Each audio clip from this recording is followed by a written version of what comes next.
Thank you very much for joining us right here on ZTN News. Let's take a quick look at our top stories. Zimbabwe weathermen allays the cyclone fears. Chaos at Bay Bridge. Will border curfews be adjusted? Mapopoma Festival thunders in Victoria Falls. And in sports, T20 tournament for New Year. Now we get to the news in greater detail.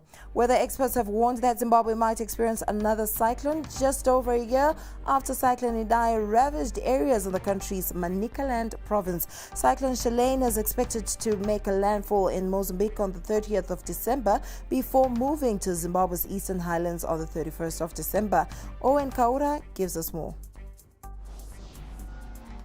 Now, this weather phenomenon is currently in the Indian Ocean off the east coast of Madagascar. It is expected to make a landfall in Mozambique on the 30th of December. Here in Zimbabwe, it is expected to bring heavy rain to areas such as Manicaland in the eastern highlands on the 31st of December before progressing westwards on the 1st of January, that is next year. We also spoke to Civil Protection Director Nathan Nkomo, who said that he was going into a meeting, a high-level meeting with officials, government officials, to map the way forward as they monitored this weather phenomenon. And we got the chance to also speak to Tichi Zinyamba from the Meteorological Services Department, who had this to say. So-called tropical cyclone. It's not a cyclone as yet. We have a tropical disturbance in the Indian Ocean. At the moment, it's to the east of Mauritius, so it's way off to the east in the Indian Ocean. It has been now upgraded to a tropical depression, but as I said, it's moving slowly southwestwards at about 10 kilometers an hour, and within the system itself, we're looking at wind speeds of about 55 kilometers an hour. So it's still fairly weak by all standards, but I think it's progression and trajectory vis-a-vis the next couple of days, which is very important. I think by the end of the month, it is expected to be in the Mozambique Channel. While a number of sectors of the economy are now experiencing a resurgence after being affected by the coronavirus-induced lockdown back in March, the same cannot be said for bus operators. To date, government has not given them the green light to operate, and daily they are counting their losses. A visit by ZTN to the roadport in the capital showed that there isn't much activity. And Takuchi Ambakwe is at roadport to give us an update. Well, thank you so much. I'm here at the road port, which is usually a hive of activity this time of the year as buses come through from different parts of neighboring countries, be it Botswana, South Africa, Zambia. They come through here with Zimbabweans who are coming back to enjoy the festive season with their families. But this year, due to the COVID-19 pandemic and the regulations and restrictions on traveling, there is not much activity here. As you can see behind me here, you can tell that there are about just 2-3 buses. Usually you're getting 15 buses per day coming through, but what we've gathered from discussing with authorities here is that you're getting at least 3 buses just because of the delays that are taking place at the border posts, like what's happening at Bay Bridge. So joining me right now is the manager for one of the buses that operates here, bus operator for Intercape, Mr. Zingirai.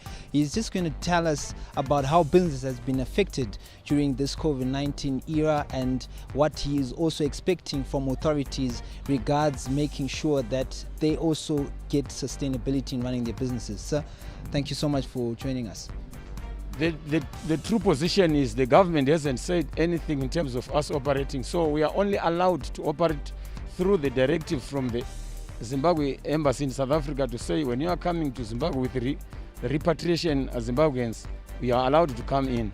And then on going back, you can either go back with those who have got residence permits or work permits for South Africa, or you can go empty, because that is the position which is there at the moment because of these restrictions. And this is what is happening. And as such, it's a loss which the companies are actually incurring. Yes, we want our brothers and sisters to come home. They come, yes, but on going back, it is actually a dead mileage.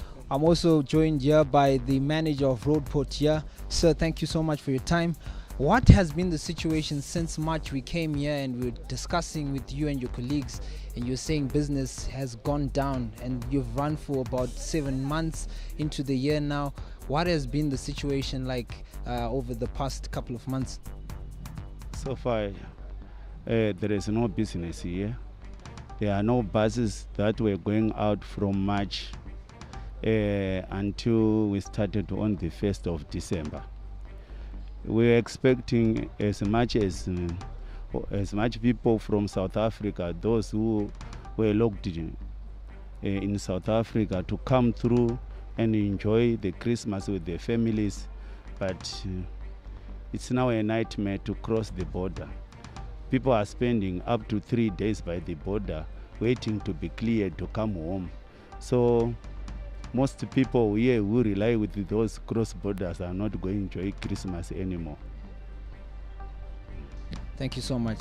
So as you've heard it there is a lot that needs to be done for the sport to start generating as much revenue as they used to generate during this time of the year.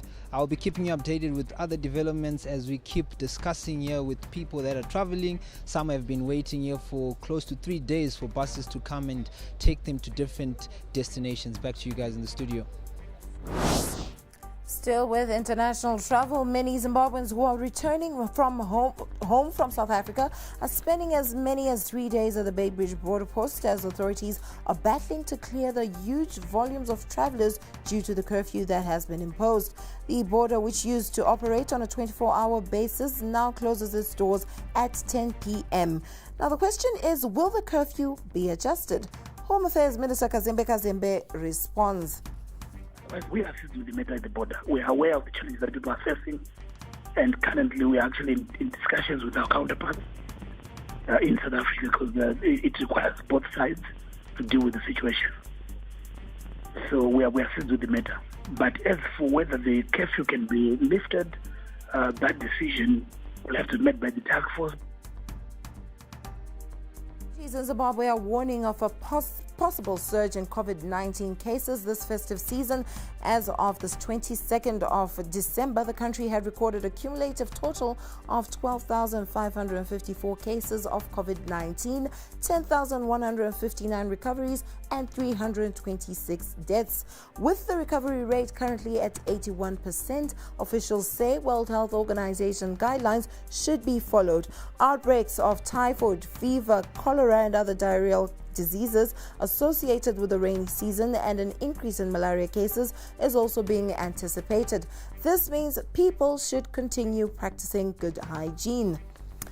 Moving on, as Zimbabweans join the Christian community in preparing for Christmas, many are battling to bring the Christmas cheer to their families. Most people are stuck in queues trying to access hard cash. Those who have loved ones abroad are failing to access their greenback. Some of the people share their experiences with ZTN's Patience Namboro. Tabvunza kuti kochi chiri kuitika nenhau yequeue. Vari kungoramba vachingoti mbomirai. Tabva makuseni takamira ukoko, but ezvinezvi mukatarisa pane time takangomira panapa. Havasi kutaura kuti mari hapana, vari kuti mari iripo. Tiri kungouya tadzokorodzwa temperature, but hapana zvatiri kubatsirwa nazvo. Paisa ingori matuminyezi, unongotumirwa mari yako utora ipapo zvipaminyezi. Zvino pamukuru unotombomira kwema 5 hours wakangomira paqueue. Plus gadhi ari kuita chemuhomwe achipiwa mari achose achipiwa. Taneta nekumira panapa. Nguva yatauya tayakuseni kubva kuma6 takangomira. Hapana chiri kufamba.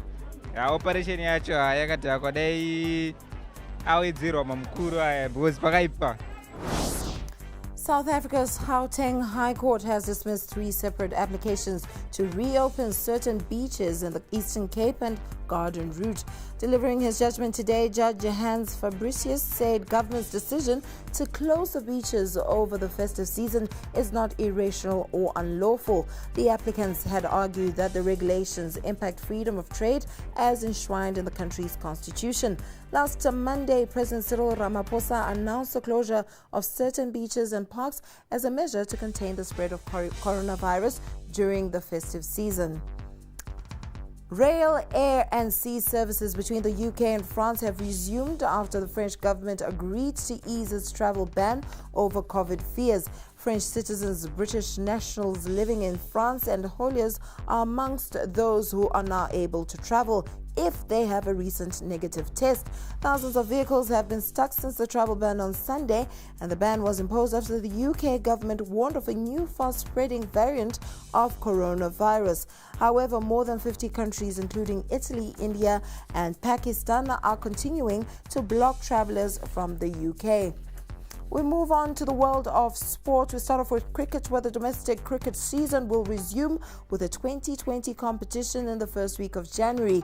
After 2 rounds of the Logan Cup were played in a bubble this month, attention now moves to the shorter format of the game. Well, the plan is the next international assignment is against Afghanistan, where we're playing 2 tests and 3 T20s. So we saw it fit to give the guys at least some T20 practice as well before they then go to Afghanistan. So we're going to have our T20 tournament at the turn of the new year, and then after we finish that, we'll go back to the Logan Cup to get the guys a little bit more preparation time for the test matches. Zimbabwe's sprinter Ngoni Makusha will spend his Christmas on the track training in South Africa. The 25-year-old Olympic hopeful moved to South Africa last week as he intensifies his preparation for the Tokyo Games. Now, long-distance runner Munyara Dzijari is in Kenya also as part of his Olympic qualification preparations. We'll move on to the NBA, where the NBA champions, the Los Angeles Lakers, lost 116-109 to the Los Angeles Clippers on Tuesday's opening night of the new season. Clippers' Paul George scored 26 of his 33 points in the second half, while Kawhi Leonard added 26 of his own. It is the second successful year that the Clippers have defeated the Lakers in their season opener. Elsewhere, Kevin Durant scored 22 on his Brooklyn Nets debut as they beat the Golden State Warriors 125-99. Two-time NBA champion Durant joined the Nets on a 4-year, $164 million deal in the summer of 2019 after leaving the Warriors, but missed last season with an Achilles tendon injury. On to some entertainment news. As 2020 comes to a close, what better way to do it than at the majestic Victoria Falls? And this time it is not only the smoke which will thunder, but so will the Mapopoma Festival, which promises to ring in 2021 in style. Themed Ubuntu, the festival will feature Enzo Eshal, Nati O and Holy 10 in performances from the 30th to the 31st of December. ZTN Setai Mutiniri spoke to one of the performers, Holy 10. What can people expect at the festival? The lights. They can expect the hype.